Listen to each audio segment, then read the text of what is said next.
j'espère que vous allez bien. On se retrouve aujourd'hui pour un vrai talk questionnement. Parce que bon, vous connaissez TikTok, quand on scrolle et qu'on tombe sur des vidéos qu'on regarde plus de quelques secondes, on a un sujet qui revient après perpétuellement. Et là, étant donné que je suis enceinte, je regarde pas mal de trucs sur la parentalité. Et il y a un sujet que j'ai vu revenir beaucoup et j'avais envie qu'on en parle ensemble. Il s'agit notamment de l'écosystème autour des parents, de la maternité, d'un nouvel enfant à venir. On va faire par plusieurs étapes.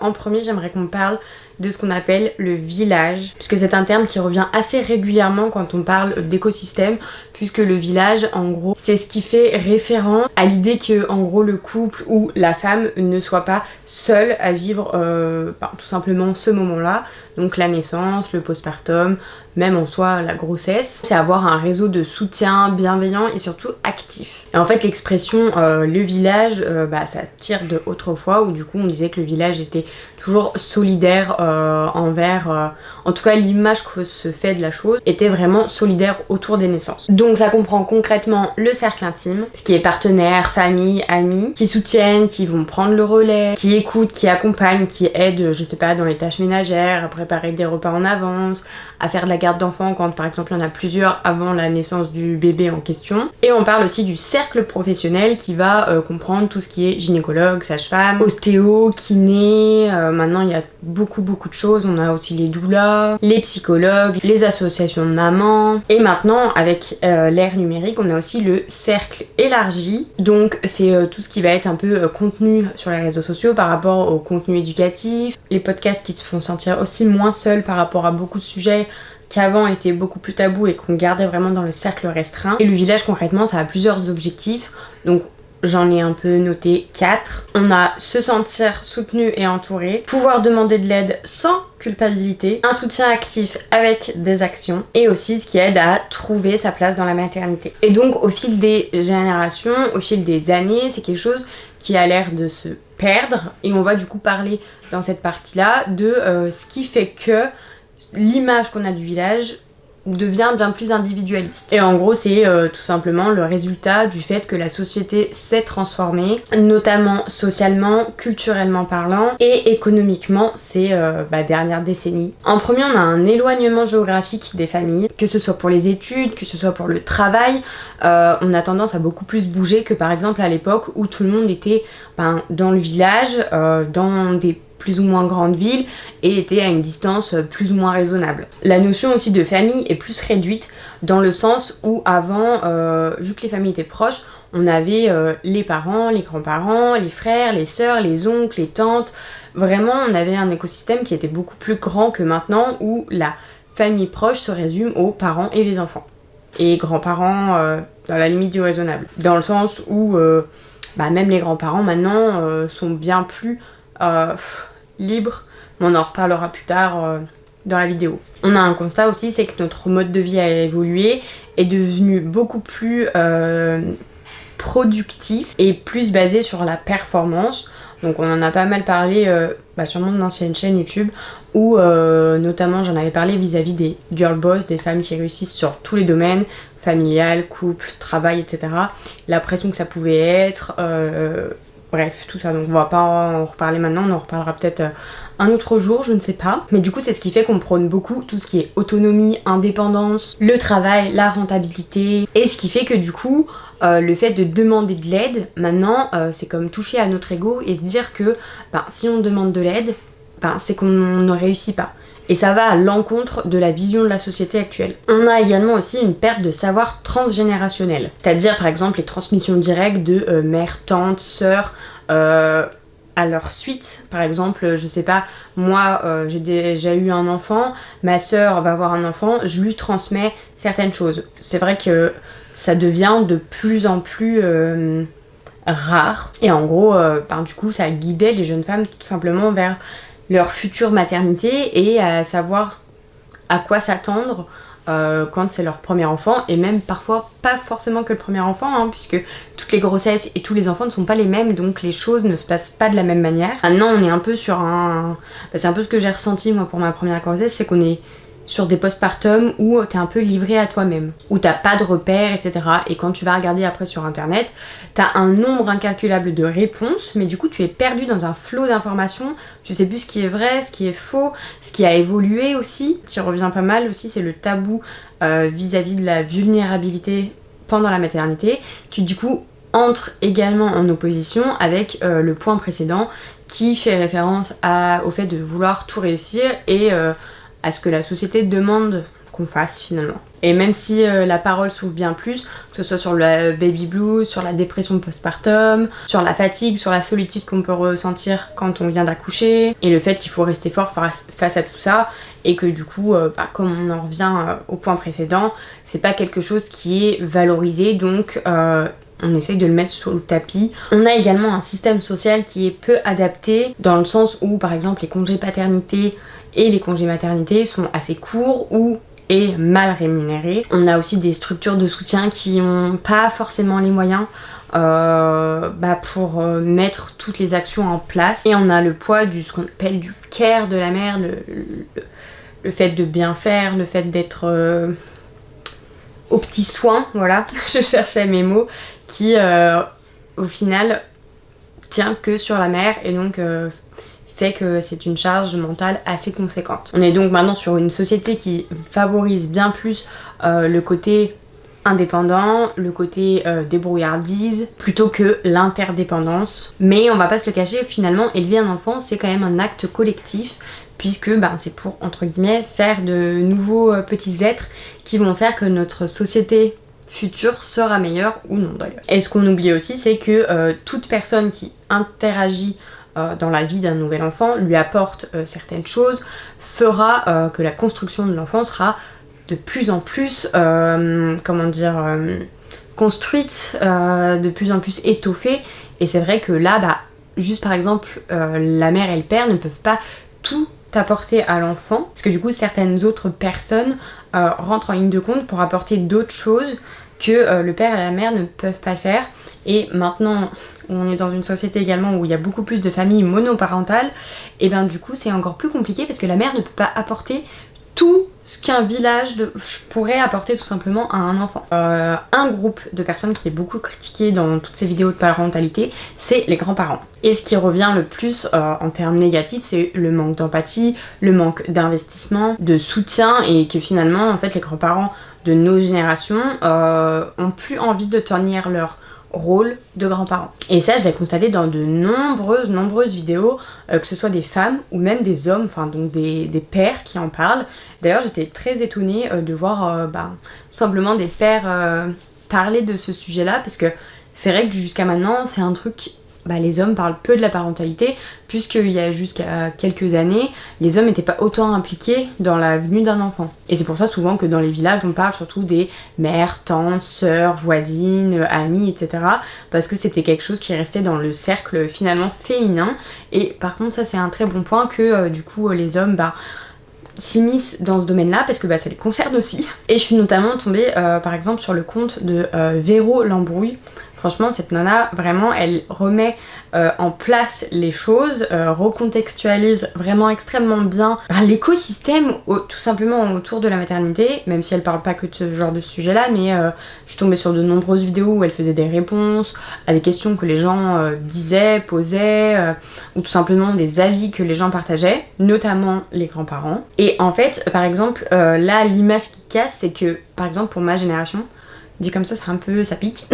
Mais du coup, par exemple, on a encore, nous, l'image des grands-parents papy, mamie, gâteau, vous voyez. Alors que, ce que nous, on a vécu de l'image de nos grands-parents, c'est pas du tout ce que nos enfants, en termes généraux, et bien sûr, je mets pas tout le monde dans le même panier, nos enfants n'ont pas la même vision des grands-parents que nous, on a de nos grands-parents. Je sais pas si vous voyez ce que je veux dire. Et si je prends un exemple, dans mon enfance, ma grand-mère, moi...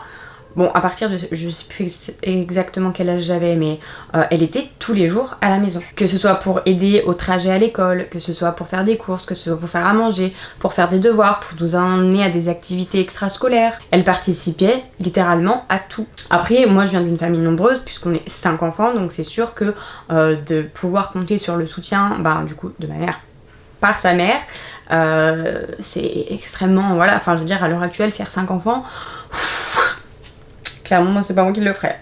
Et après moi il y a aussi le fait que j'ai vécu chez mes grands-parents à partir de mes 15 ans, donc voilà, et pendant en période coupée, mais je crois qu'en tout j'ai vécu 7 ans chez mes grands-parents quoi. Et à l'heure actuelle du coup ce modèle familial il est quasiment peu existant, enfin je veux dire les grands-parents c'est rare qu'ils soient tous les jours chez les parents, déjà parce que l'âge de la retraite elle a reculé, parce que les grands-parents voyagent bien plus et sont géographiquement pas forcément le plus près, un petit peu en effet seconde vie finalement. Eux-mêmes revendiquent énormément leur autonomie et ils veulent plus être réquisitionnés pour de la garde d'enfants. Bien évidemment, je parle pas de tous les grands-parents. On en vient au fait que le temps de retraite c'est plus un temps d'aide, mais vraiment un temps pour soi. Et après, là donc je vous parle de toutes les constatations que j'ai faites, de tous les avis de grands-parents qui commentaient sous ce genre de TikTok, etc.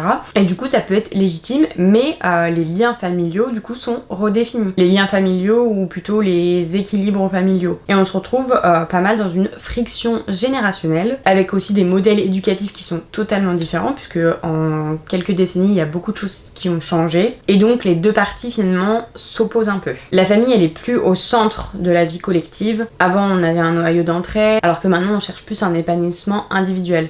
Ce qui fait aussi qu'on est tombé, que depuis quelques années tout ce qui est thérapie, psychologue, développement personnel etc. a eu un plein boom et on s'est rendu compte aussi de l'importance de l'équilibre soi-même. Et c'est ce qui fait que en fait c'est un petit peu comme si c'est une génération brouillon où on essaye de tout remettre un petit peu en place.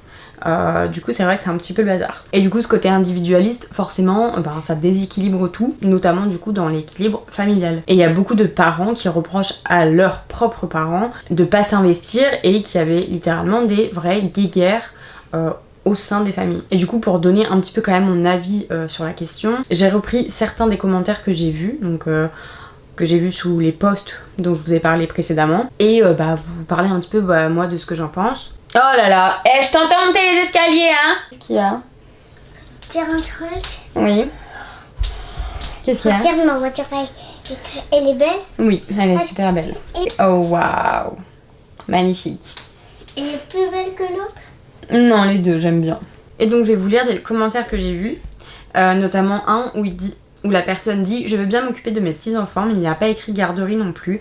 J'ai élevé mes gosses et c'est au tour de mes enfants de le faire.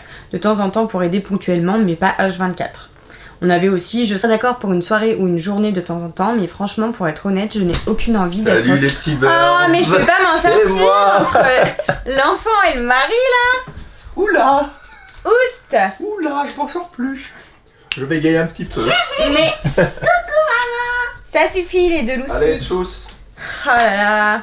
Je lisais, mais pour être très honnête, je n'ai aucune envie d'être grand-mère et de me retrouver coincée avec un petit bout, ça ne m'intéresse pas. Ou encore, on a un autre exemple comme ils n'ont... D'une personne, par exemple, ce serait plutôt un parent qui parle à propos des grands-parents et qui dirait « Ils n'ont pas assumé, c'est le choix de leurs enfants d'avoir des enfants. Et puis il ne faut pas prendre les grands-parents pour des nounous gratos non plus. Genre ils doivent faire ça ou ça. Non, chez les grands-parents, c'est eux qui décident. » Donc on a une vraie constatation par rapport à l'individualisme de la société et notamment du fait de s'occuper de sa propre personne avec des priorités qui ont littéralement changé. Il y a la perte littéralement de notions familiales qui plutôt que d'être une aide bienveillante, en fait finalement c'est devenu une corvée. Après bien sûr je parle pas de tous les grands-parents parce qu'il y a des grands-parents qui adorent voir leurs petits-enfants tous les jours et voilà, après c'est à chacun aussi de trouver son équilibre, mais en tout cas, de ce que j'ai constaté sur les réseaux sociaux, les grands-parents se plaignaient énormément d'être pris pour une garde d'enfants ou le voient en tout cas de manière directement négative, alors que le fait que les grands-parents passent du temps avec leurs petits-enfants apporte énormément à leurs petits-enfants et aussi d'ailleurs aux grands-parents parce que souvent ça leur ramène un peu de vie, de revigoration. Je sais pas trop si ça se dit, mais bon, vous avez compris. Et du coup, il y a quelqu'un qui a répondu par rapport à ça. Les commentaires me font peur. On dirait que passer du temps avec ses petits-enfants est égal à la corvée. On parle de créer un vrai lien, des souvenirs. Et la personne dit, j'espère avoir la chance de pouvoir le faire avec les miens. Donc je peux comprendre qu'il peut y avoir le côté, l'impression de corvée, mais du coup, c'est une perte de notions familiales dont on a abordé plus tôt, où du coup, il y avait de la création de partage, enfin de la création de liens entre les différents acteurs du schéma, le fait que on partage des souvenirs, on crée des souvenirs, des choses que les enfants, enfin les petits-enfants du coup, pourront se rappeler quand les grands-parents ne sont plus là, puisque personne n'est éternel, on est bien d'accord. La transmission de savoir, souvent on dit les mamies elles vont apprendre à faire le jardinage, à faire la cuisine, etc. Le papy va apprendre à faire du bricolage, enfin ce genre d'image là, et l'image un peu que j'ai à la base moi des grands-parents. Et forcément du coup les grands-parents, comme on en parlait plus tôt, apportent et donnent un bagage à l'enfant que par exemple le parent ne peut pas forcément, sachant qu'on est dans une société où les parents travaillent beaucoup, je parle même pas en plus des familles monoparentales où il y a que du coup un adulte pour l'enfant, donc forcément son temps est beaucoup plus découpé et pourra pas apporter autant que s'ils étaient plusieurs. Et donc là j'ai capturé carrément une conversation qu'il y avait sous un des posts. Il y a quelqu'un qui disait oui, alors c'est pas les grands-parents qui décident si on a des enfants ou pas, ils n'ont pas à subir le choix de leurs enfants. Quelqu'un a répondu si tu vas par là, les grands-parents ont mis au monde les enfants qui sont parents, donc la logique des choses en faisant des enfants est qu'on est potentiellement de futurs grands-parents. Et après la personne avait répondu non, ils ont élevé leurs enfants jusqu'à l'âge adulte, parfois ils continuent à les soutenir, même adultes, ce n'est pas leur dos. Vraiment ça j'ai trouvé cette réponse absolument exécrable dans le sens où il y a vraiment un truc par contre que je suis pas d'accord avec ça, c'est que en tant que parent, tu as une réelle responsabilité quand tu mets un enfant au monde. Donc je m'explique. Déjà, à la base, aux yeux de la loi, les grands-parents ont littéralement un rôle, puisqu'admettons, les parents ne s'entendent pas avec leurs enfants empêchent les parents de voir leurs petits-enfants, donc les grands-parents de voir leurs petits-enfants. Les grands-parents peuvent demander à la justice d'avoir un droit de visite sur les petits-enfants. Ça veut dire que la loi, entre guillemets, tout simplement reconnaît le rôle légitime et officiel des grands-parents. Ce qui fait que au niveau de la loi, dans tous les cas, les grands-parents ont une responsabilité envers les petits-enfants. Après, on va pas parler des responsabilités des enfants vis-à-vis de leurs parents, par exemple, quand ils sont plus vieux par rapport au fait de payer un EHPAD, etc., pour leurs biens, etc. C'est pas le sujet de la vidéo, mais bref, dans tous les cas, tous les acteurs des schémas ont une responsabilité les uns envers les autres aux yeux de la loi.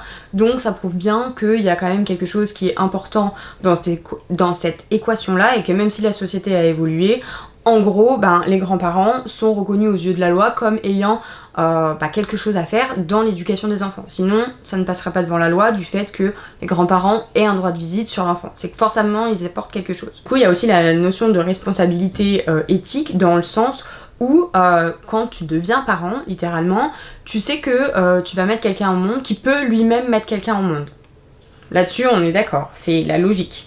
Enfin, en tout cas, si t'as... non, mais même si t'as un garçon ou une fille, ça change rien. Dans tous les cas, tu seras grand-parent si ton fils ou ta fille fait un enfant. Et comme ça a été dit plus haut, et donc là, il y a un autre commentaire que j'avais pris, c'était « Le rôle des parents ne s'arrête pas au moment où les enfants deviennent parents. Ça fait partie du rôle de parent qui dure jusqu'à notre mort. C'est tellement important le lien transgénérationnel. » Donc, quand tu deviens parent, tu sais que ton enfant... Enfin, dans un couple, par exemple, te marier... C'est quelque chose qui est certes important dans un couple, dans le sens où c'est un acte qui est quand même, c'est un acte solennel, enfin je veux dire ça engage les deux parties à faire quelque chose de leur vie.